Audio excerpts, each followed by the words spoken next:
How to convert PLY files to OBJ using Spin3D Mesh Converter. Drag and drop your PLY file into Spin3D. Select OBJ from the Output Format dropdown, click Convert. For more information on converting PLY to OBJ, continue watching.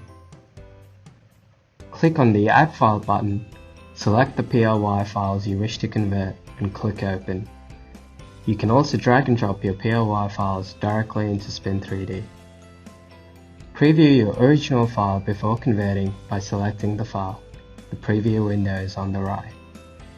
Set the output folder where you would like your converted files to be saved. By default, this is the same as the source file.